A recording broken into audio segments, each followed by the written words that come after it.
શું ક્યારે એવો વિચાર આવ્યો છે કે મતલબ કોઈના બહુ જ મજબૂત સિદ્ધાંતો હોય કે માન્યતાઓ હોય તો તેને તોડવા માટે કોઈ મોટા હથિયારની જરૂર નથી હોતી? હા, એટલે સામાન્ય રીતે આપણે એવું જ માનીએ કે કોઈ મોટો હુમલો થાય ત્યારે જ માન્યતા તૂટે. બરાબર. આપણે હંમેશા એમ માનીએ કે ખતરો બહારથી આવે છે. પણ કલ્પના કરો કે કોઈ અત્યંત તાર્કિક, બહુ જ બૌદ્ધિક અને તમારો વિશ્વાસુ માણસ તમારી પાસે આવે છે. અને તે કોઈ સીધો હુમલો નથી કરતો. બિલકુલ. તે માત્ર ધીમે ધીમે એવી દલીલો રજૂ કરે છે કે તમારી પોતાની જ માન્યતાઓ પરથી તમારો વિશ્વાસ ઉઠી જાય. સાચી વાત છે. અને આજે આપણી આ ઊંડાણપૂર્વકની ચર્ચામાં આપણે આ જ વસ્તુ સમજવાના છીએ. હા, આપણે આજે માનવ મનોવિજ્ઞાન અને પ્રભાવ એટલે કે કોઈના પર ઇન્ફ્લુઅન્સ કેવી રીતે કામ કરે છે તેનું એક 200 વર્ષ જૂનું પ્રાચીન ફ્રેમવર્ક ડીકોડ કરવાના છે. અને આ માટે આપણો મુખ્ય સ્ત્રોત એક બહુ જ ઐતિહાસિક ગ્રંથ છે, વચનામૃત ગઢડા પ્રથમ 48. આ વિષય ખરેખર બહુ જ રસપ્રદ છે, કારણ કે જ્યારે મેં આ વાંચ્યું ત્યારે મને થયું કે આમાં ભલે આધ્યાત્મિક પરિભાષા વાપરી છે, પણ જો આપણે તેને એકદમ ન્યુટ્રલ રહીને જોઈએ, એક સાયકોલોજીકલ ફ્રેમવર્ક તરીકે જોઈએ તો હા, તો તેમાં વ્યક્તિના પતન માટે જવાબદાર પરિબળોનું એટલું સચોટ વિશ્લેષણ છે ને, જે આજના સમયમાં પણ સીધું જ લાગુ પડે છે. એટલે આ સ્ત્રોતમાં મુખ્યત્વે એવા નકારાત્મક પ્રભાવોની વાત છે જેને અહીં કુસંગી એવું નામ આપવામાં આવ્યું છે. પણ આ વિશ્લેષણમાં જતા પહેલા મને આ સ્ત્રોતની એક બહુ જ અદક બાબત સ્પર્શી ગઈ. હું જ્યારે વાંચતી હતી ત્યારે મને થયું કે આ વાત ક્યાં અને કયા સંજોગોમાં કહેવામાં આવી રહી છે તેનું વર્ણન કેટલું અદ્ભુત છે. હા, તે ઐતિહાસિક નોંધ ખરેખર કમાલની છે. સામાન્ય રીતે કોઈ પણ પ્રાચીન લખાણમાં સીધો ઉપદેશ શરૂ થઈ જતો હોય છે, પણ અહીં નોંધ લેનારે આખું એક દ્રશ્ય ઊભું કર્યું છે, જાણે આપણે કોઈ સિનેમા ન જોઈ રહ્યા હોઈએ. બરાબર. સ્ત્રોતની શરૂઆતમાં જ એકદમ સ્પષ્ટ ઐતિહાસિક સંદર્ભ છે. સંવત 1876ના મહાસુદી તેરસનો દિવસ છે. ગઢડામાં દાદા સાચરના દરબારમાં લીમડાના વૃક્ષ નીચે સ્વામી શ્રી સહજાનંદજી મહારાજ બિરાજમાન છે.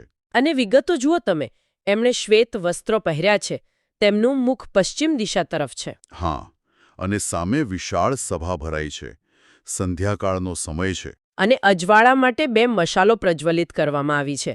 મતલબ આ બધું વાંચીને મને એક સવાલ જરૂર થાય કે આટલી ઝીણવટભરી ભૌતિક વિગતો નોંધવાનું કારણ શું હશે? શું આ માત્ર વાતાવરણ બાંધવા માટે છે? ના ના, આ માત્ર સાહિત્યિક સૌંદર્ય માટે નથી. મનોવિજ્ઞાનની દ્રષ્ટિએ આ ઐતિહાસિક સચોટતા 2 બહુ મોટી વસ્તુઓ સિદ્ધ કરે છે. કઈ 2 વસ્તુઓ? એક તો એ કે આ કોઈ કાલ્પનિક વાર્તા નથી, પણ એક વાસ્તવિક ઘટનાનું એકદમ સચોટ ડોક્યુમેન્ટેશન છે. અને બીજું, આ વર્ણન છે ને તે એક ચોક્કસ માનસિક અવસ્થા ઊભી કરે છે. એટલે કેવી અવસ્થા? નોંધમાં આગળ એમ પણ જણાવ્યું છે કે હમણાં જ આરતી અને ધૂન પૂર્ણ થઈ છે. અરે હા, એટલે કે વાતાવરણ એકદમ શાંત, પવિત્ર અને ભક્તિમય છે. લોકો માનસિક રીતે એકદમ રિલેક્સ હશે. બરાબર? બિલકુલ. તેઓ એકદમ ગ્રહણશીલ અવસ્થામાં હશે. અને એ જ સૌથી મોટું ટર્નિંગ પોઈન્ટ છે. હા. આટલી ગહન શાંતિ વચ્ચે અચાનક મહારાજ કહે છે કે સર્વે સાવધાન થઈને સાંભળો. ઓહો, આ શબ્દોનો કોન્ટ્રાસ્ટ જુઓ. હા, શાંતિ અને એકાગ્રતાની ટોચ પર પહોંચેલા ટોળાને અચાનક સાવધાન કહીને અલર્ટ કરી દેવામાં આવે છે. આ તો પેલા જેવી સ્થિતિ થઈ ગઈ, જાણે કેમ્પફાયરની આસપાસ બેસીને શાંતિથી સંગીત સાંભળતા સૈનિકોને. હા, કોઈ સેનાપતિ અચાનક ઊભા કરીને કે દુશ્મન હુમલો કરવાની તૈયારીમાં છે. બરાબર, હથિયાર તૈયાર રાખો. સાચી વાત. આકસ્મિક ચેતવણી હંમેશા મગજને હાઈ એલર્ટ મોડમાં મૂકી દે છે. આ વસ્તુ દર્શાવે છે કે હવે જે વાત થવાની છે ને તે કોઈ સામાન્ય નૈતિક ઉપદેશ નથી. તો શું છે? આ વાત પોતાના અસ્તિત્વને, પોતાની વિચારધારાને ટકાવી રાખવા માટેની એક સીધી રણનીતિ છે. અને આ રણનીતિની શરૂઆત એક બહુ ચોક્કસ રોજિંદી પ્રાર્થનાથી થાય છે. હા, મેં એ નોંધ્યું. આ પ્રાર્થના છે, કુસંગી થકી મારી રક્ષા કરજો. હવે અહીંથી આ સ્ત્રોત ખરેખર બહુ ઊંડાણમાં જાય છે. મને થતું હતું કે આ કુસંગીઓ છે કોણ?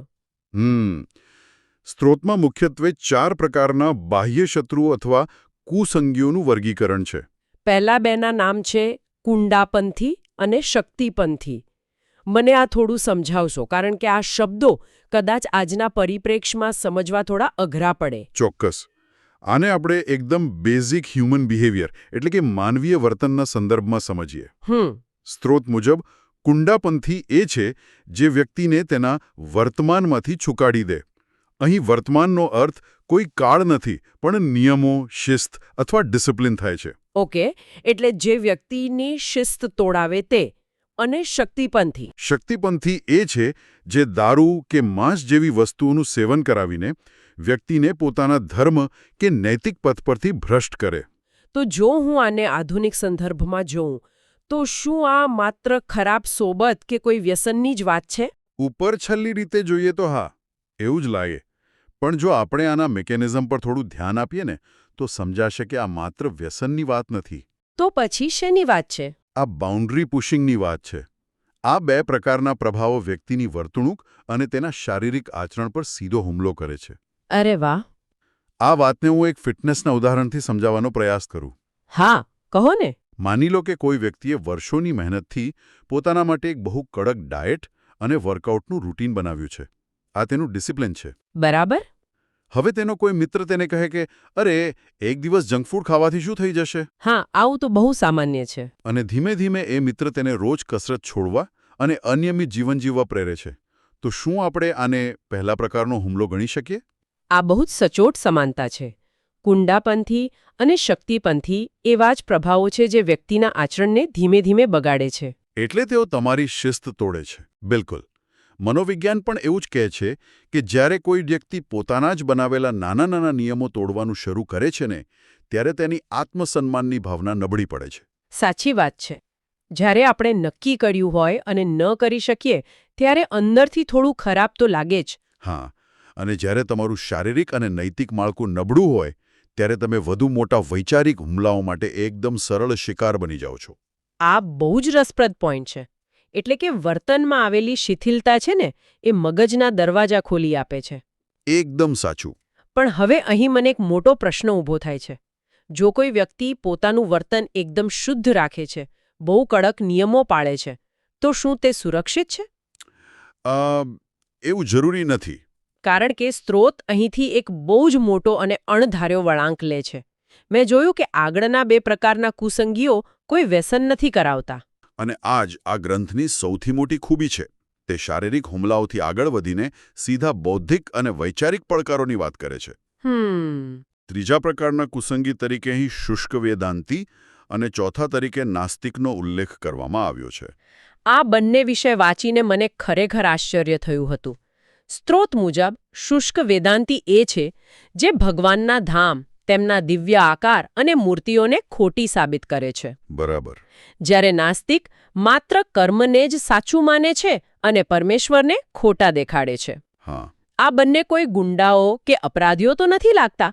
આ તો એકદમ બૌદ્ધિક અને ફિલોસોફર જેવા લોકો લાગે છે. આ બહુ જ મહત્વનો તફાવત છે. અને આને આપણે કોઈપણ પક્ષ લીધા વિના માત્ર ગ્રંથના એક ફિલોસોફિકલ ફ્રેમવર્ક તરીકે જ સમજવાનો છે. ચોક્કસ. આ સ્ત્રોતમાં શ્રદ્ધા અને ભક્તિને એકદમ કેન્દ્રમાં રાખવામાં આવે છે. શુષ્ક વેદાંતી અને નાસ્તિક આ બંને એવા લોકો છે જે વ્યક્તિની આ શ્રદ્ધાના મૂળ પર અત્યંત તાર્કિક રીતે પ્રહાર કરે છે. એટલે કે લોજિકનો ઉપયોગ કરીને. મને આ સમજવા માટે એક વિચાર આવે છે. હા, જણાવો. કલ્પના કરો કે એક ખૂબ જ સુંદર ઐતિહાસિક પેઇન્ટિંગ છે. કોઈ વ્યક્તિ એ પેઇન્ટિંગ જોઈને એકદમ ભાવવિભોર થઈ જાય છે. હા. તેની આંખમાં કદાચ આંસુ પણ આવી જાય કારણ કે તે પેઇન્ટિંગ સાથે ભાવનાત્મક રીતે જોડાયેલો છે. સાચી વાત. હવે ત્યાં કોઈ એકદમ શુષ્ક વિજ્ઞાની આવે છે અને કહે છે કે આમાં રડવા જેવું શું છે? હા, એ એમ કે આ તો બસ રંગો છે. હા, એ કહેશે કે આ તો માત્ર 40% કેનવાસ, 30% ઓઇલ અને 30% કેમિકલ કલર્સનું મિશ્રણ છે. હા, ટેકનિકલી પેલો વિજ્ઞાની સાચો હોઈ શકે છે. બરાબર. પણ તેની આ શુષ્ટ દલીલ છે ને એ પેલા માણસની કલા પ્રત્યેની જે લાગણી હતી તેને જળમૂળથી ખતમ કરી નાખે છે. તો શું શુષ્ક વેદાંતીનું કામ આવું જ કંઈક છે? આ પેઇન્ટિંગનું ઉદાહરણ ખરેખર અદ્ભુત છે. શુષ્ક વેદાંતી બરાબર આ જ કામ કરે છે. તે બધું જ નિરાકાર છે, બધું જ માયા છે એવી દલીલો કરીને વ્યક્તિના ઈશ્વર પ્રત્યેના ભાવનાત્મક જોડાણને નષ્ટ કરે છે. એટલે કે ભક્તિને કાપી નાખે છે. હા, તે લાગણીઓને ડ્રાય લોજિકથી કાપી નાખે છે. અને જો આપણે નાસ્તિકની વ્યાખ્યા જોઈએ તો તે પણ આજના સમયના એથિસ્ટ કરતાં થોડી અલગ છે. હા, મને પણ એ બાબતે પ્રશ્ન થતો હતો. આપણે નાસ્તિક એટલે એવો માણસ સમજીએ જે કશું જ માનતો નથી. બરાબર. પણ સ્ત્રોતમાં લખ્યું છે કે તે માત્ર કર્મને જ સાચા માને છે. આવું કેમ? આ છે ને પ્રાચીન ભારતીય દર્શનશાસ્ત્રની બહુ જ સૂક્ષ્મ સમજ છે.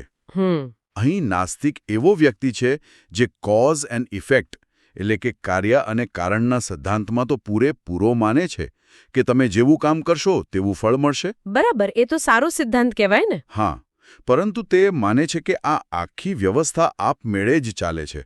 તેની પાછળ કોઈ ઈશ્વર કે સંચાલક નથી. તો પછી એમાં નુકસાન શું છે? મતલબ, જો કોઈ સારા કર્મો કરતો હોય તો પણ તેને આ સ્ત્રોત ભયજનક કેમ માને છે? કારણ કે જ્યારે કોઈ વ્યક્તિ માત્ર કર્મને જ સર્વોપરી માની લે છે ને, ત્યારે તેની અંદર ધીમે ધીમે અહંકારનો જન્મ થાય છે. ઓહો, એટલે એને એમ લાગે કે હું જ બધું કરું છું? બિલકુલ, તેને એમ લાગવા માંડે છે કે હું જ મારા નસીબનો નિર્માતા છું. મારે કોઈ દિવ્ય શક્તિની કૃપાની જરૂર નથી. અચ્છા. અને આ ફ્રેમવર્ક મુજબ આધ્યાત્મિક માર્ગમાં જ્યારે કૃપાની ભાવના જતી રહે અને માત્ર કર્મનો અહંકાર બચે, ત્યારે વ્યક્તિનું અંતિમ પતન નિશ્ચિત થઈ જાય છે. આ તો બહુ જ ઊંડી વાત થઈ ગઈ. હા, શારીરિક હુમલાઓ કદાચ વર્તન બગાડે છે, જેને સમય જતાં સુધારી શકાય, પણ આ વૈચારિક હુમલાઓ તો તમારા અસ્તિત્વના પાયાને જ હચમચાવી નાખે છે. એટલે જ કદાચ આ વૈચારિક શત્રુઓને શારીરિક શત્રુઓ કરતાં વધુ જોખમી ગણવામાં આવ્યા હશે? સાચી વાત છે. આ આખી વાતનું પૃથક્કરણ કરતા એક મોટું ચિત્ર ઊભું થાય છે. આપણે પહેલા 2 કુસંગીઓ જોયા જે વર્તન પર હુમલો કરે છે, અને બીજા 2 કુસંગીઓ જોયા જે સીધા વિચારો અને શ્રદ્ધા પર હુમલો કરે છે. આ ચારેય પ્રકારના હુમલાઓ બહારથી આવે છે. બિલકુલ, આ ચારેય બાહ્ય પરિબળો છે. તો શું આનો અર્થ એવો થયો કે જો હું મારી જાતને એક રૂમમાં બંધ કરી દઉં, જ્યાં કોઈ ખરાબ આદતોવાળો માણસ ના આવી શકે અને જ્યાં કોઈ બૌદ્ધિક દલીલ કરનારો પણ ના આવી શકે, તો શું હું સંપૂર્ણપણે સુરક્ષિત થઈ ગઈ? આ સવાલ બહુ જ વ્યાજબી છે, અને મોટા ભાગના લોકો એવું જ માને છે કે સુરક્ષાનો અર્થ બાહ્ય દરવાજા બંધ કરવા. હા, આપણે એવું જ વિચારતા હોઈએ. પણ સ્ત્રોત અહીંથી જે દિશામાં જાય છે ને, તે માનવ મનનું સૌથી કડવું અને વાસ્તવિક સત્ય છે. હા, અને એ વાંચીને જ મને ખરેખર આશ્ચર્ય થયું હતું. બરાબર ને? પ્રાર્થનાના બીજા ભાગમાં ભગવાન પાસે માંગવામાં આવ્યું છે કે અંતઃશત્રુઓથી રક્ષા કરજો, એટલે કે આંતરિક શત્રુઓ. અને આ શત્રુઓનું લિસ્ટ બહુ લાંબુ અને ચોંકાવનારું છે. કામ, ક્રોધ, લોભ, મોહ, અહંકાર, ઈર્ષ્યા અને દેહાભિમાન. હા, આપણે બહાર કિલ્લાઓ બાંધતા રહ્યા, અને દુશ્મન તો પહેલાથી જ આપણા મનની અંદર બેઠો છે. બરાબર. આ આંતરિક શત્રુઓ જ સાચો ખતરો છે. આને સમજવા માટે હું એક બીજું ઉદાહરણ આપવા માંગુ છું. ચોક્કસ કહો. માયો તે એક લાકડાનું સુંદર અને મજબૂત ઘર છે. તમે ઘરને ચોરોથી બચાવવા માટે બહાર મોટા તાળા લગાવો છો, મજબૂત દરવાજા બનાવો છો. બહારથી એકદમ સેફ. હા, બહારથી ઘર એકદમ સુરક્ષિત દેખાય છે. પણ જો એ ઘરના લાકડામાં અંદર જ ઉધઈ લાગી ગઈ હોય તો? અરે વાહ, બહુ સરસ કમ્પેરિઝન છે આ. આ કામ, ક્રોધ અને અહંકાર એ મનની અંદર લાગેલી ઉધઈ જ છે ને? સાચી વાત. તે બહાર દેખાતી નથી, પણ અંદરથી માણસને એટલો પોખળ કરી નાખે છે કે બહારથી કોઈ નાનો અમથો ધક્કો વાગે ને તો પણ આખું ઘર ધરાશાયી થઈ જાય. આ ઉધઈનું ઉદાહરણ એકદમ બંધબેસતું છે, કારણ કે ઉધઈ અવાજ કર્યા વિના અંધારામાં કામ કરે છે. બિલકુલ. એવી જ રીતે આપણા અહંકાર અને આપણી ઈર્ષા વિશે આપણને પોતાને જ ખબર નથી હોતી. સ્ત્રોતનો આ અભિગમ અત્યંત સર્વગ્રાહી છે. એટલે કે કોઈને બ્લેમ નથી કરતા. હા, તે કોઈને પણ માત્ર વિક્ટિમ નથી માનતો કે ભાઈ બહારના લોકોએ જ મને બગાડ્યો. તે વ્યક્તિને પોતાની આંતરિક નબળાઈઓ સ્વીકારવા મજબૂર કરે છે. પ્રશ્ન છે, હકીકતમાં આ બંને વચ્ચે એકદમ સીધો સંબંધ છે. તમારી અંદર રહેલા શત્રુઓ જ બહારના કુસંગીઓને આમંત્રણ આપે છે. અચ્છા, એ કેવી રીતે? ઉદાહરણ તરીકે, જો કોઈ વ્યક્તિની અંદર લોભ હોય, તો બહારનો કોઈ શક્તિપંથી તેને પૈસા કે પદની લાલચ આપીને બહુ સરળતાથી ભ્રષ્ટ કરી શકે છે. હા, વાત તો સાચી. અને જો કોઈની અંદર ક્રોધ હોય, તો તે પોતાના જ લોકોથી, પોતાના સારા મિત્રોથી દૂર ફેંકાઈ જાય છે, અને જ્યારે તે એકલો પડે છે ને, ત્યારે પેલો શુષ્ક વેદાંતી કે નાસ્તિક તેના મનમાં શંકાઓ વાવવા માટે સરળતાથી પ્રવેશી શકે છે. બરાબર ને? એકદમ બરાબર. એટલે કે અંદરની નબળાઈ જ બહારના હુમલા માટે રસ્તો કરી આપે છે. હા, અને આમાં સૌથી ભયંકર છે દેહાભિમાન. સ્ત્રોત ખાસ આ શબ્દનો પ્રયોગ કરે છે. દેહાભિમાન એટલે શરીરનો અહંકાર ને? હા, પણ માત્ર શરીરની સુંદરતાનો જ નહીં, પોતાની બુદ્ધિ, પોતાની જાતિ કે પોતાના પદ પરનો અહંકાર. ઓકે. જ્યારે વ્યક્તિમાં આ અહંકાર આવે છે ત્યારે તે કોઈનું સાંભળતો નથી અને પોતાના જ અહંકારના પાંજરામાં કેદ થઈ જાય છે. તો આ તો ચારે બાજુથી ઘેરાઈ જવા જેવી વાત થઈ ગઈ ને. બહાર પણ શત્રુ અને અંદર પણ શત્રુ.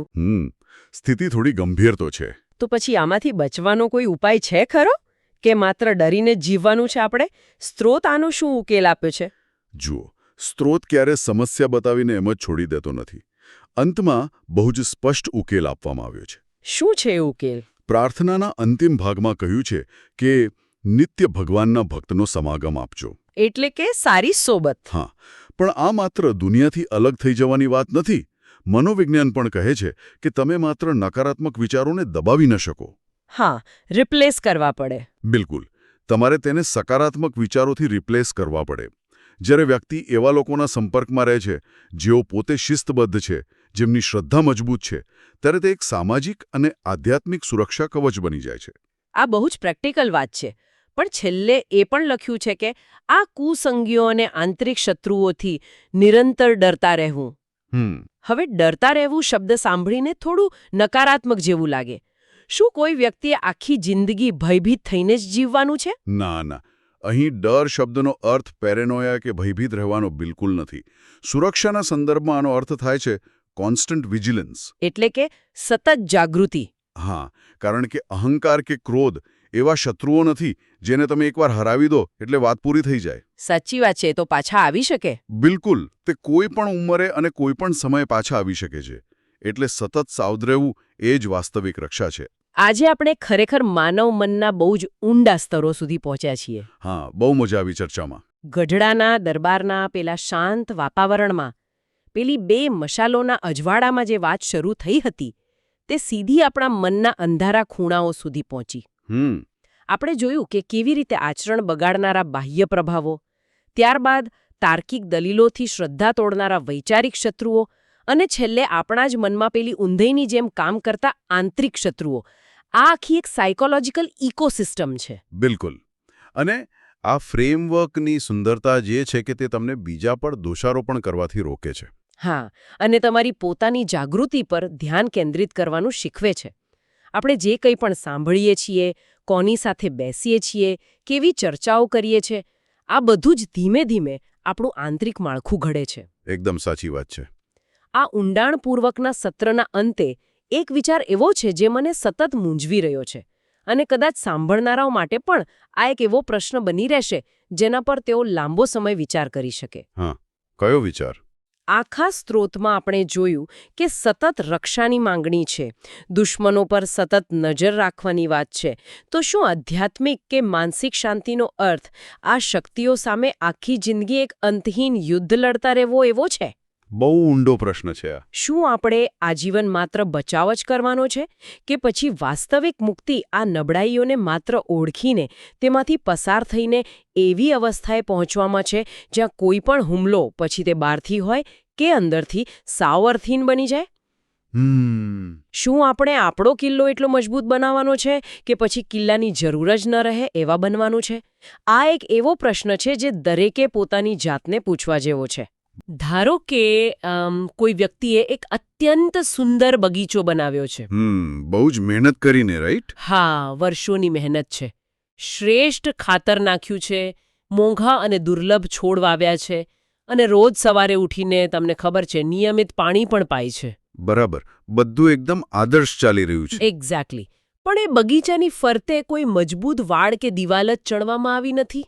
હવે વિચાર એ કરવાનો છે કે માત્ર સારા બીજ રોપવાથી કે ખાતર નાખવાથી શું એ બગીચો સુરક્ષિત રહી શકશે? ના, જરાય નહીં. કોઈ પણ રખડતું પ્રાણી આવી શકે.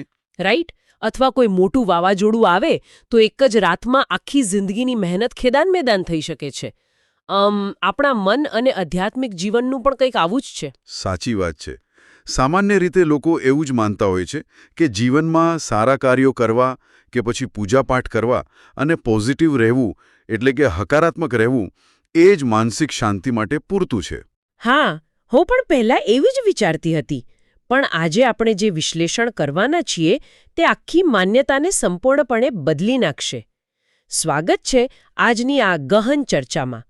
આજનો આપણો આધાર છે વચનામૃત ગઢડા પ્રથમ 48, જે એક અત્યંત ઊંડાણપૂર્વકનો આધ્યાત્મિક ગ્રંથ છે. બિલકુલ. અને આમાં સહજાનંદ સ્વામી શ્રીજી મહારાજે એક બહુ જ ક્રાંતિકારી વિચાર આપ્યો છે. હા, તેમણે કહ્યું છે કે માત્ર સારા બનવું પૂરતું નથી, પણ ખરાબ બાબતોથી બચવું, એટલે કે જેને ગ્રંથમાં કુસંગ કહ્યો છે તેનો ત્યાગ કરવો, એ તેનાથી પણ અનેક ગણું વધુ અગત્યનું છે. રાઈટ. તો ચાલો આ આખા કન્સેપ્ટને આજના આધુનિક સમયના સંદર્ભમાં ખોલીએ. ગ્રંથની શરૂઆતમાં જ એક બહુ જ ચોંકાવનારી વાત કહી છે કે સાચો ભક્ત કે સાચો જિજ્ઞાસુ એ નથી જે માત્ર ભગવાનની પ્રાર્થના કરે. તો પછી કોણ છે? એ છે જે રોજ સવારે ઉઠીને એવી માંગણી કરે કે હે ભગવાન, મને કુસંગથી બચાવો. મને એ સમજાતું નથી કે આ નકારાત્મકતાથી બચવાની રોજિંદી પ્રાર્થના પર આટલો બધો ભાર શા માટે મૂકવામાં આવ્યો છે? જો, આ બાબત માનવ મનોવિજ્ઞાન અને આધ્યાત્મિકતાના એક બહુ જ મોટા સિદ્ધાંતને ઉજાગર કરે છે. સામાન્ય રીતે આપણું આખું ધ્યાન શું કરવું જોઈએ તેના પર જ હોય છે, રાઈટ? હા, બિલકુલ. આપણે હંમેશા ટુ ડુ લિસ્ટ પર ફોકસ કરીએ છીએ. એક્ઝેક્ટલી. પરંતુ આ ગ્રંથ આપણને શું ન કરવું જોઈએ તેના પર વિશેષ ધ્યાન આપવાનું કહે છે. આને આપણે આપણા શરીરના ઉદાહરણથી સમજીએ. ધારો કે કોઈ વ્યક્તિ રોજ બેસ્ટ એટલે કે અત્યંત પૌષ્ટિક ખોરાક લેતો હોય, વિટામિન્સ લેતો હોય, પણ જો તેને કોઈ એવો વાયરસ લાગી જાય જે તેની રોગ પ્રતિકારક શક્તિ મતલબ કે ઇમ્યુન સિસ્ટમને જ નબળી પાડી દે, તો શું થાય? પેલો પૌષ્ટિક ખોરાક કોઈ કામમાં નથી આવતો. ઓહ, એટલે કુસંગ પણ કંઈક આવું જ કામ કરે છે. સાચી વાત. કુસંગ એટલે કે ખરાબ સંગત એ મન માટે આવું જ એક ઇમ્યુનોસપ્રેસન્ટ છે. તમને ખબર છે, મનોવિજ્ઞાનમાં એક કન્સેપ્ટ છે જેને નેગેટિવિટી બાયસ કહેવાય છે. હા, મેં વાંચ્યું છે એના વિશે. આપણું મગજ નકારાત્મક બાબતોને જલ્દી પકડે છે. બહુ જ સરસ છે. એટલે જ રોજ સવારે કુસંગથી બચવાની પ્રાર્થના કરવી એ ખરેખર તો મન માટે એક એલર્ટ સિસ્ટમ સેટ કરવા જેવું છે. તે મગજને સભાન કરે છે કે આજે દિવસ દરમિયાન કયા ઝેરીલા વાતાવરણથી પોતાની જાતને બચાવવાની છે. આ રોગ પ્રતિકારક શક્તિવાળી સરખામણી મને બહુ જ સચોટ લાગી, કારણ કે આધ્યાત્મિક કે માનસિક પ્રગતિ ત્યારે જ ટકી શકે જ્યારે આપણે એવા વાતાવરણમાં ન હોઈએ જે સતત આપણને નુકસાન પહોંચાડી રહ્યું હોય. બિલકુલ. મતલબ, જો રોજ સવારે ધ્યાન ધર્યા પછી આખો દિવસ એવા લોકો વચ્ચે રહેવાનું થાય જેઓ સતત નિંદા કે નકારાત્મક વાતો કરતા હોય, તો પેલી સવારની શાંતિ તો ગાયબ જ થઈ જવાની ને. લાંબો સમય ટકી જ ન શકે. હા, પણ અહીં મને એક મોટો પ્રશ્ન થાય છે. આ કુસંગ ખરેખર દેખાય છે કેવો? બહુ જ મહત્વનો પ્રશ્ન. કારણ કે જો તે આટલો જ ઘાતક છે તો તેને ઓળખવો કઈ રીતે? મેં જોયું છે કે આ ગ્રંથમાં કુસંગના 4 મુખ્ય પ્રકારોનું અત્યંત ઝીણવટભર્યું વિશ્લેષણ છે. હા, 4 બહુ જ સ્પષ્ટ પ્રકારો આપ્યા છે. તો તેમાં જે પહેલો પ્રકાર છે, જેને કુંડાપંથી તરીકે ઓળખાવ્યો છે, એના વિશે થોડું જણાવો ને. આ એવા લોકોનું વર્ણન છે જેઓ બહારથી ખૂબ જ ધાર્મિક દેખાય છે, રાઈટ? હા, કુંડાપંથી એટલે એવા લોકો જે બહારથી તો ખૂબ જ ધાર્મિક કે સદાચારી હોવાનો દેખાવ કરે, પણ અંદરથી તેઓ ભ્રષ્ટ કરવાનું કામ કરે છે. એટલે કે ઢોંગી લોકો? એક રીતે હા. તેઓ વ્યક્તિને ધીમે ધીમે નિયમો તોડવા તરફ દોરી જાય છે અને અંતે તેનો નાશ કરે છે. આ પ્રકારનો કુસંગ સૌથી વધુ ભ્રામક અને જોખમી માનવામાં આવે છે. કેમ સૌથી વધુ જોખમી? કારણ કે અહીં ખતરો કોઈ દુશ્મનના સ્વરૂપમાં નથી આવતો, પણ એક મિત્ર કે માર્ગદર્શકના મોહરા પાછળ આવે છે. મનોવિજ્ઞાનમાં આને આપણે ધીમા ઝેર જેવું કહી શકીએ. મીઠું ઝેર. એક્ઝેક્ટલી.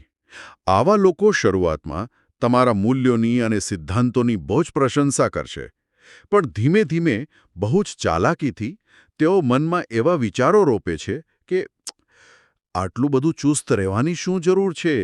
સમય સાથે બદલાવવું જોઈએ. થોડી બાંધછોડ કરીએ તો ચાલે એવું કહે, રાઈટ? હા, આ એક પ્રકારનું બોઇલ્ડ ફ્રોગ સિન્ડ્રોમ છે. જેમ દેડકાને ધીમા તાપે ગરમ થતા પાણીમાં રાખવામાં આવે તો તેને ખબર જ નથી પડતી કે તે ક્યારે મરી જશે. ઓ બાપરે. બરાબર તેમ જ આ કુંડાપંથી પ્રકારનો કુસંગ નૈતિકતાની સીમાઓને એટલી ધીમેથી તોડે છે કે વ્યક્તિની અંતરાત્માનો અવાજ કોઈ ચેતવણી જ નથી આપતો. એટલે કે આ પ્રકારનો કુસંગ મૂળભૂત રીતે આપણા સિદ્ધાંતોનો પાયો ધીમે ધીમે ખોખલો કરે છે. સાચી વાત. અને એકવાર જ્યારે આ નૈતિક સીમાઓ નબળી પડે છે ત્યારે વધુ આક્રમક ખતરાઓ માટે રસ્તો ખુલ્લી જાય છે, જે આપણને આ વિશ્લેષણમાં દર્શાવેલા બીજા પ્રકારના કુસંગ તરફ લઈ જાય છે. હા, બીજો પ્રકાર જેને શક્તિપંથી કહેવામાં આવ્યો છે. રાઈટ, શક્તિપંથી. ગ્રંથ મુજબ આ એવા લોકો અથવા એવું વાતાવરણ છે જે વ્યક્તિને સીધા જ દારૂ, માંસ કે અન્ય વિનાશક વ્યસનો તરફ દોરી જાય છે. બિલકુલ. અને મને આમાં સૌથી ખતરનાક બાબત એ લાગી કે આવા લોકો આ બધી જ વિનાશક આદતોને એમ કહીને સાચી ઠેરવે છે કે અરે આમાં કશું જ ખોટું નથી. હા, અને આ પ્રકારની વિચારધારા વ્યક્તિના સ્વધર્મ એટલે કે તેના મૂળભૂત અને પવિત્ર સ્વભાવનો જ નાશ કરી નાખે છે. જો આજના આધુનિક પરિપ્રેક્ષ્યમાં જોઈએ તો આખી સમાજ વ્યવસ્થામાં એક એવો વર્ગ છે જે આવા જ વિચારો ફેલાવે છે, રાઈટ? એક્ઝેક્ટલી. જેને આપણે એન્જોય લાઈફ કલ્ચર કહીએ છીએ અથવા યોલો, યુ ઓનલી લીવ વન્સ.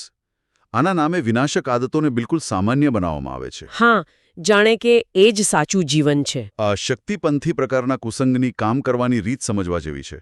તેઓ ખરેખર મગજના ડોપામાઇન લૂપનો શિકાર બનાવે છે. Dopamine loop, right? જ્યારે કોઈ વાતાવરણ સતત એવું શીખવાડે કે માત્ર શારીરિક ભોગવિલાસ જ જીવનનો અર્થ છે અને તેમાં કોઈ જ બાપ નથી, ત્યારે તે નૈતિકતાના કેન્દ્રને જ નિષ્ક્રિય કરી દે છે.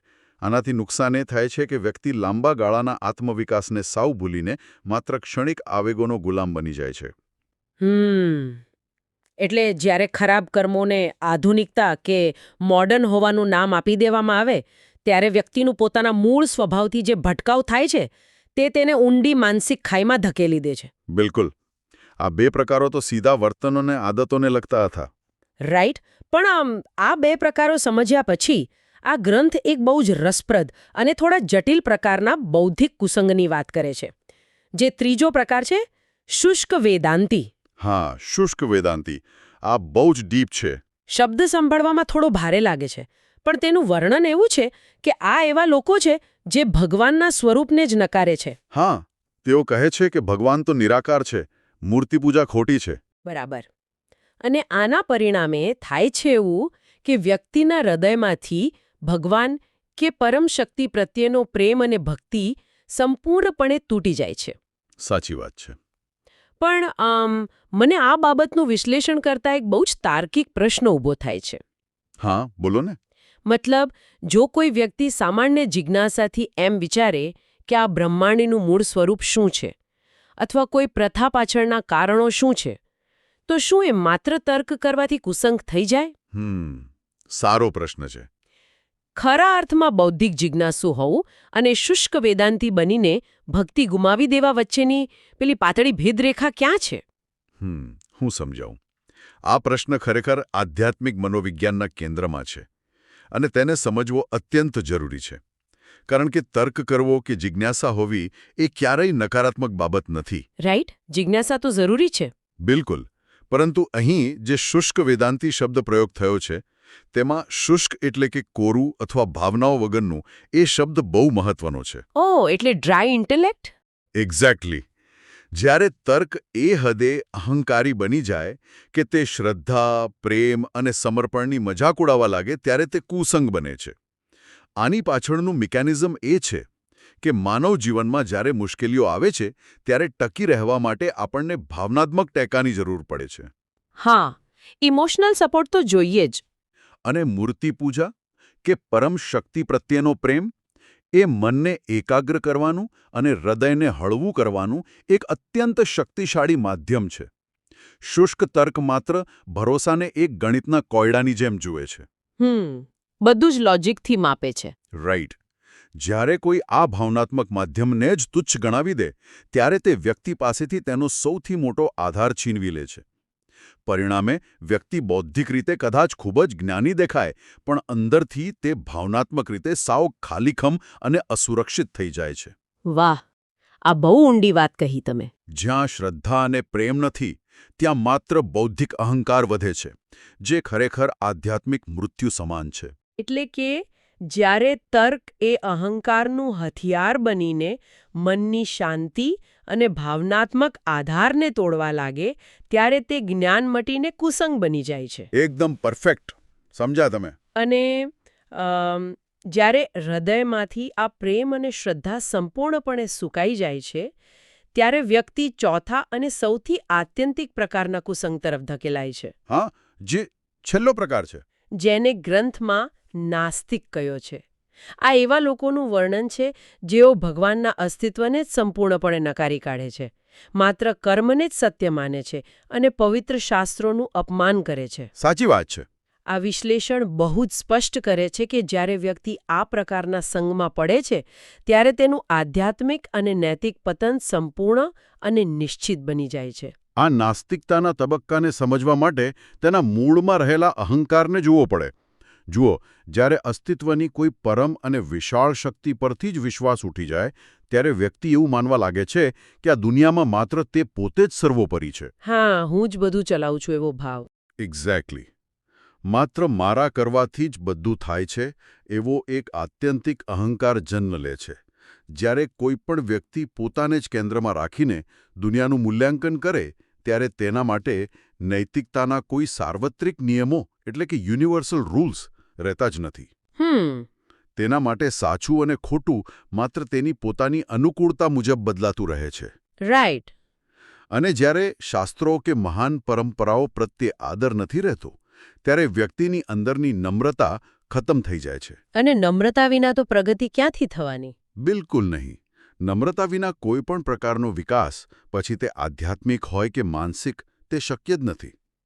આજના સમયમાં ઓનલાઈન જગતમાં એવા ઘણા સમુદાયો છે જેઓ માત્ર બીજાની શ્રદ્ધાની નીચી દેખાડવા જ સક્રિય હોય છે. હા, ટ્રોલિંગ અને એ બધું. હા, આ બધું જ આ ચોથા પ્રકારના કુસંગનું જ આધુનિક રૂપ છે. આ ચારે બાહ્ય ખતરાઓને જોતા એક વાત તો સમજાઈ ગઈ કે આજના આધુનિક અને ડિજિટલ યુગમાં કુંડાપંથી અને શક્તિપંથી એવા ખોટા મિત્રો અથવા ઓનલાઈન ઇન્ફ્લુએન્સર સ્વરૂપે હોઈ શકે છે, જેઓ ખોટા માર્ગે દોરે છે. સાચી વાત. જ્યારે શુષ્ક વેગાંથી અને નાસ્તિક એવા કન્ટેન્ટ સ્વરૂપમાં હોઈ શકે છે, જે સતત શ્રદ્ધા અને નૈતિકતાની મજાક ઉડાવે છે. પણ અહીંથી આ ગ્રંથ એક અત્યંત રોમાંચક અને આંતરખોજ તરફ લઈ જતો વળાંક લે છે. હા, જે ખરેખર આંખ ઉગાડનારો છે. આ વિશ્લેષણ આપણને સમજાવે છે કે આ બહારના શત્રુઓ તો ખતરનાક છે જ, પણ સાચો અને સૌથી મોટો ખતરો તો ક્યાંક બીજે જ છુપાયેલો છે. અને એ ખતરો છે વ્યક્તિના પોતાના જ મનની અંદર. આ બાબત આખા વિશ્લેષણનો સૌથી ગહન ભાગ છે. કારણ કે જો શાંતિથી વિચાર કરવામાં આવે તો બહાર ફરતો કોઈ પણ કુંડાપંથી કે શક્તિપંથી કોઈ વ્યક્તિને ત્યાં સુધી નુકસાન પહોંચાડી જ ન શકે જ્યાં સુધી તે વ્યક્તિના પોતાના જ મનમાં કોઈ નબળાઈ ન હોય. એટલે કે આપણા અંદરની નબળાઈ જ મેઇન પ્રોબ્લેમ છે. બિલકુલ. આ માટે ગ્રંથમાં અંતઃશત્રુઓ એટલે કે આંતરિક કુસંગનું વર્ણન કર્યું છે. આ આંતરિક દુશ્મનો છે કામ એટલે કે વાસના, ક્રોધ, લોભ, મોહ, અહંકાર, ઈર્ષ્યા અને દેહાભિમાન. દેહાભિમાન એટલે? દેહાભિમાન એટલે કે હું માત્ર આ ભૌતિક શરીર જ છું એવો ભાવ. આ અંદર બેઠેલા દુશ્મનો જ પેલી બહારની ખરાબ સંગત માટે રસ્તો તૈયાર કરવાનું કામ કરે છે. આખી વાતને જો આપણે આજની ટેકનોલોજીની ભાષામાં સમજીએ ને તો આ આખો ખ્યાલ એકદમ સ્પષ્ટ થઈ જાય છે. અચ્છા. કેવી રીતે? જો આપણે એમ વિચારીએ કે બહારનો કુસંગ એટલે કે પેલા ખોટા મિત્રો કે વિનાશક વિચારો એક પ્રકારના કમ્પ્યુટર વાયરસ કે માલવેર છે. બરાબર. હવે દુનિયામાં ગમે તેટલા ભયંકર વાયરસ ફરતા હોય પણ તે કોઈના કોમ્પ્યુટર સિસ્ટમમાં ત્યારે જ પ્રવેશી શકે જ્યારે તે સિસ્ટમમાં ઓપન પોર્ટ્સ રહી ગયા હોય. રાઈટ? એટલે કે સુરક્ષામાં કોઈ છીંડા હોય. વાહ, બહુ સરસ એનાલોજી છે. આપણા આ આંતરિક શત્રુઓ કામ, ક્રોધ, લોભ અને ઈર્ષ્યા એ આપણા મનરૂપી કોમ્પ્યુટરના આ ઓપન પોર્ટ્સ જ છે. આ અંદરની નબળાઈઓ જ બહારના વાયરસને અંદર આવવા માટે સીધું આમંત્રણ આપે છે. આ ઓપન પોર્ટ્સવાળી સરખામણી આ સિદ્ધાંતની કામગીરીને બરાબર સમજાવે છે. હું કહેતો હતો કે ચાલો આને એક વ્યવહારુ ઉદાહરણથી સમજીએ. હા, પ્લીઝ. ધારો કે કોઈ વ્યક્તિની અંદર લોભ નામનો પોર્ટ ખુલ્લો છે. હવે બહારનો પેલો કુંડાપંથી મિત્ર આવશે અને શોર્ટકટથી રાતોરાત અમીર બનવાની કે ભ્રષ્ટાચારની લાલચ આપશે તો પેલો વ્યક્તિ તરત જ તેનો શિકાર બની જશે. રાઈટ. કારણ કે અંદર લોભ પહેલેથી હતો. એક્ઝેક્ટલી. જો અંદર લોભ ન હોત તો બહારનો કુસંગ કોઈ જ અસર ન કરી શકત. એવી જ રીતે જો કોઈના મનમાં ઈર્ષ્યાનો પોટ ખુલ્લો હોય તો તે આપોઆપ એવા લોકોના સમૂહમાં બેસવાનું પસંદ કરશે જેઓ સતત બીજાની નિંદા કરતા હોય કે બીજાની સફળતાની મજાક ઉડાવતા હોય. હા, આપણે જોઈએ જ છીએ આજુબાજુ આવું. એટલે કે બહારનો કુસંગ કોઈના પર બળજબરી નથી કરતો, પણ વ્યક્તિની અંદરનો આંતરિક કુસંગ જ એવા વાતાવરણને આકર્ષે છે. જ્યાં સુધી સિસ્ટમમાં આ આંતરિક છીંડાઓ બંધ નથી થતા ત્યાં સુધી બહારથી ગમે તેટલો બચાવ કરવામાં આવે, જોખમ હંમેશા રહેવાનું જ. સામાન્ય રીતે એવું માનવામાં આવે છે કે આ બધી નકારાત્મકતાને માત્ર પોતાની ઈચ્છાશક્તિ એટલે કે વિલ પાવરથી જ રોકી શકાય. ઘણા લોકો એવું માને છે. પણ આટલું ઊંડું વિશ્લેષણ જોતા એવું સ્પષ્ટ દેખાય છે કે જ્યારે આંતરિક શત્રુઓ અને બાહ્ય કુસંગ બંને એકસાથે હુમલો કરે ત્યારે માત્ર સામાન્ય ઈચ્છાશક્તિ પૂરતી નથી હોતી. કોઈ વધુ નક્કર અને વ્યવહારુ ઉપાય જોઈએ. સાચી વાત છે. તો પછી સવાલ એ થાય કે આ માયાજાળમાંથી બહાર નીકળવાનો રસ્તો કયો છે? વ્યક્તિ પોતાના મનને અને પોતાની આંતરિક સિસ્ટમને સુરક્ષિત કેવી રીતે રાખી શકે? આ માટે ગ્રંથ કઈ દિશા સૂચવે છે? આના ઉકેલ તરીકે ગ્રંથ 2 અત્યંત શક્તિશાળી સાધનો આપે છે. પહેલો ઉપાય, જેની ચર્ચા આપણે શરૂઆતમાં જ કરી, તે છે રોજિંદી સભાન પ્રાર્થના. હા, પેલી અલર્ટ સિસ્ટમવાળી વાત. બિલકુલ. આ કોઈ યાંત્રિક ક્રિયા નથી, પણ તે મનના ફાયરવોલને રોજ અપડેટ કરવાનું કામ કરે છે. તે અંદરના પેલા ખુલ્લા પોર્ટ્સને ધીમે ધીમે બંધ કરવાની પ્રક્રિયા છે. અને બીજો ઉપાય? અને બીજો, સૌથી મોટો અને અસરકારક ઉપાય છે સત્સંગ. સત્સંગ. હા, અને સત્સંગનો અર્થ માત્ર ધાર્મિક પ્રવચનો સાંભળવા એવો જ નથી થતો, પણ તેમાં સારા સંતોનો સંગ, હકારાત્મક અને નિસ્વાર્થ લોકો સાથે સમય વિતાવવો અને સારા વિચારોનું સતત સેવન કરવું, આ બધું જ આવી જાય છે. રાઈટ. મનોવિજ્ઞાનમાં મિરર ન્યુરોન્સનો એક કન્સેપ્ટ છે જે દર્શાવે છે કે માનવ મગજ આસપાસના લોકોના વર્તનની નકલ કરવા માટે જ બનેલું છે. હા, આપણે જેવા લોકો સાથે રહીએ તેવા બની જઈએ. એ જ તો. એટલે જ ગ્રંથમાં કહેવાયું છે કે જેવો સંગ તેવો રંગ. જેમ સાત્વિક ખોરાક ભૌતિક શરીરને મજબૂત બનાવે છે, બરાબર તેમજ સાચા અર્થમાં કરવામાં આવતો સત્સંગ મનને અને આત્માને એવું પોષણ આપે છે જેનાથી નકારાત્મકતા સામે લડવાની આંતરિક શક્તિ પેદા થાય છે. હા, આ વાત પરથી એક અત્યંત મહત્વનો વ્યવહારુ સિદ્ધાંત એ મળે છે કે મિત્રોની અને વાતાવરણની પસંદગી અત્યંત સમજદારીપૂર્વક કરવી જોઈએ. બિલકુલ. જ્યાં પણ વિનાશક કે નકારાત્મક વાતો થતી હોય ત્યાંથી તરત જ ઊભા થઈને દૂર જતા રહેવું, એ જ એકમાત્ર ઉપાય છે. હા, એમાં કોઈ બાંધછોડ ન ચાલે. પણ આધુનિક સમયમાં એક બહુ મોટી વ્યવહારુ સમસ્યા છે. કેવી સમસ્યા? જુઓ, આપણે અત્યારે માહિતીના ભયંકર અતિરેક, જેને આપણે ઇન્ફોર્મેશન ઓવરલોડ કહીએ છીએ, તેની વચ્ચે જીવીએ છીએ. ફોનની સ્ક્રીન પર સતત હજારો મંતવ્યો, વિડીયોઝ અને નોટિફિકેશન આપણી આસપાસ ફરતા રહે છે. હા, એ તો છે જ. તો કોઈ એક સામાન્ય વ્યક્તિ પોતાના આ રોજિંદા ઘોંઘાટિયા જીવનમાં આ સત્સંગ અને કુસંગના સિદ્ધાંતને તાત્કાલિક ધોરણે કઈ રીતે લાગુ કરી શકે? આ બહુ જ પ્રેક્ટિકલ પ્રશ્ન પૂછો તમે. આજના સમયમાં આ સિદ્ધાંતનો અમલ કરવા માટે અત્યંત સભાનતા એટલે કે માઇન્ડફુલનેસ કેળવવી પડે. માઇન્ડફુલનેસ? હા. આધુનિક સમયનો સત્સંગ કે કુસંગ માત્ર માણસો પૂરતો મર્યાદિત નથી રહ્યો, તે માહિતી અને વિચારોના રૂપમાં પણ આવે છે. બરાબર છે, કન્ટેન્ટના રૂપમાં. રાઈટ. જ્યારે પણ કોઈ નવી માહિતી, કોઈ સોશિયલ મીડિયા પોસ્ટ કે કોઈ વ્યક્તિની વાત મનમાં પ્રવેશે, ત્યારે એક ક્ષણ રોકાઈને એક સવાલ પૂછવો જોઈએ પોતાની જાતને. કયો સવાલ? કે શું આ માહિતી અંદર શાંતિ, શ્રદ્ધા કે હકારાત્મકતા વધારી રહી છે? કે પછી તે ભય, ઈર્ષ્યા, ક્રોધ કે શંકાના બીજ રોપી રહી છે? બહુ સરસ ફિલ્ટર છે આ.